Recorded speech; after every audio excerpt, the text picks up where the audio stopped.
Aitor Sarasuaren omenez egiten den bertso papel lehiaketaren bigarren edizioko sariak banatu dituzte Ziburuko Baltsan elkartean. 16 urte zazpiko eta helduen mailan 30 bat lagunek parte hartu dute eta maila ederra egon dela azpimarratu dute antolatzaileek. Jarraian ezagutuko ditugu irabazleak. Arratsaldeon ikusentzuleok eta emakumea euskal jendartearen erdigunean jartzeko jardunaldiak Etxepare Lizeoan. Jarraian xehetasun guztiak, baina aitzinetik aktualitatea.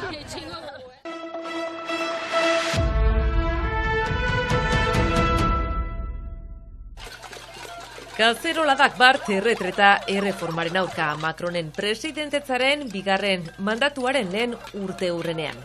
Hainbat herriko etxeren aitzinean egin dute protesta Baionan, besteak beste. Frantzian 200 hiri eta herri ingurutan izan dira protesta zaratatsuak. Eta bien bitartean begirada guztiak eta datorren hitzordua da maiatzaren batekoa izanen da.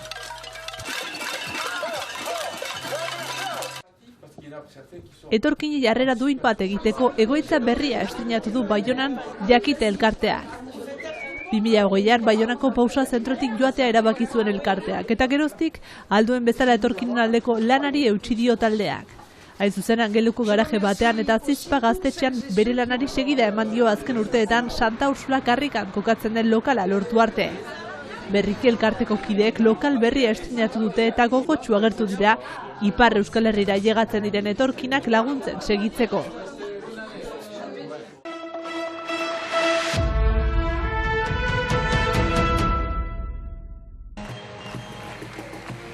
Emaztea euskal jendartearen erdigunean izeneko jardunaldia egin dute Baionako Etxepare Lizeoko ikasleek. Xedeak gizartean eragile izanen diren ikasle euskaldunak eztea denean, feminismorako heziketa lantzea izan da. Hezkuntza zentro bat gira, gure sinesten dugu hezkuntzan, jendarte justuago bat egiteko bidean, heziketan sinesten dugulako, eta beraz logikoa da hezkuntza feministatik hausnarketak egitea, eta hori lekua eman nahi genion. Horretarako hurbileko 30 emakume inguru gonbidatu dituzte besteak beste, kulturarlokoak, laborariak, kazetariak, hautetxiak, kooperatibetako kideak, sektore maskulinizatuetan ari direnak eta bar luze bat. Solasaldi eta hausnarketak terminaleko eta lehenengoko ikasleekin batera. Nola eragin die emazte izateak lanpostuan eta bizitzan oroar, eta emazte gisa ze erronka ikusten dituzten. Solastu dute haien bizi esperientziari buruz, problematika oso zabalei buruz, baina beti emazte gorputzetik. Ekonomia soziala eta lanbide heziketako merkataritzako ikasleek baita bigarrenekoendako ere tailerrak izan dira. Etxeparek zioen euskara jalgiadi plazara eta emazteak ere plazara jalgi dantzara lanera eta ikastera besteak beste aske eta harro. Biziki xumea izan da, gainera filosofia hori zen, xumeari eta esperientziari bere balio ematea, ze askotan emazteak ere paper hortan izan dira.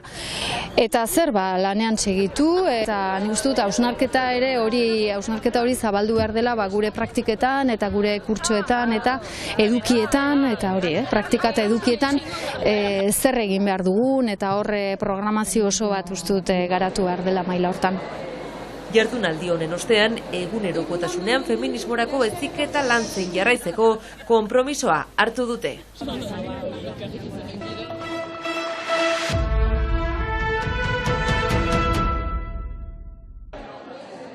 Aitor Sarasuaren omenezko bigarren bertso papel lehiaketaren sari banaketa eginda Ziburuko Baltsan elkartean. 2 urtez behin egiten den lehiaketan 11 gazte eta 18 helduk hartu dute parte. Erran behar da, aintzinekoan, orain 2 urte egin ginoenean jende pixoat gehiago parte hartu zuela, baina hemen hala ere aurten batzez ere gazteetan, Ipar Euskal Herriko gazteek parte hartu dute, eta pixko bat hori da gure helburua, hemengo gazteen bertsozaletasun hori sustatzea, orduan ongi oso konten gira hortaz. 16 urtez azpiko mailan Goizane Etxeberri Lopepe izan da garaie Euskal Herriari egindako bertso sortarekin. Euskal Herriko Euskaldunaniz, Euskarazin. Maila polita. Eta maila baino, eta guri asko interesatzen zaiguna da ideietan, ez? Gazteetan maila relatiboa da, ez? Euskara txostatu behar dena da, zaletasun hori, ideiak garatzearena, eta oso gauza politak atera dira. Bigarren saria laguntasunari eskainitako bertsoekin jaso du Pagoa Bidartek. Konfiantza eta errespetua beharrezko gauzak dira. Hirugarren saria Ziburun egon ez den Eriet Zubizarreta Goenagarentzat izan da, Ene Maite Kutxun sortarekin, eta laugarren Una Esaezpurua. Zer gertatzen da hainbeste pobre eta eskalei zaiteko. Parisera egindako bidaia batek utzi zizkion gogoetak kantatu ditu berak. Txoko triste eta hotzean. Helduen mailan berriz, hirugarren saria Manu Goionaga Bengoetxearentzat izan da, sareetan murgildu den gizarte honen inguruko gogoeta eginez.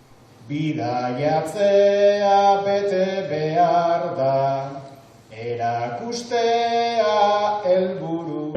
Gaur egungo mundu digitala eta konexioak, dakartzan onurak eta kalteak batez ere, bai.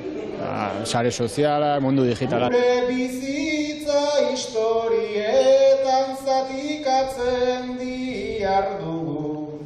Zenbat datu sortzen ditugun, horrekin zer egiten den eta zer sinisten dugun, eta, sare sozialak, erloju inteligenteak eta pixkat hortik gure buruarekiko konexioa galtzen ez ote dugun. Eta ondoren gure perfila garela sinesten dugu.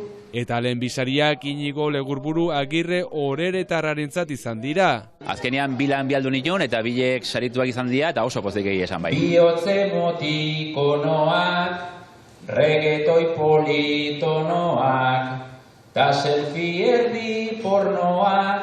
Bigarren saria ateraeten sortan edo egindez, gazteak eta mugikorrei buruzko sorta bat izan du da. Eta uste dut gaur egun bolo-bolo da bilen gai badala, non mugikorrak bai, baino nola erabili hortxe zalantzen gaude. Eta sartu naiz nerabe baten paperean eta saiatu naiz bere agotikan hizketan. Gure plazaren elkarguneak bihurtuz telefonoak. Beste gai bat uste dut gizartean dagona eta dala generoaren asuntua. Gaur egun transexualitatea eta bolo-bolo da bilen gai bada. Eta saiatu naiz, landalurreko edo baserri giroko amona bate ahotsa jartzen. Berak bizi ditun zalantzak, kontraesanak, eta horren inguruan eginda. Erditze baten osteko bisita azkarrean, pozaren aparrean. Zorionak deneri eta Legurburu beraren sortako zatitxo honekin agurtuko zaituztegu gaur. Izan ongi eta bihar arte. Ezin identifikatuz dinatena aurrean, galdera bakarrean, zer da ateratzen zaidan, hau zein da beharrean, hau zein da beharrean.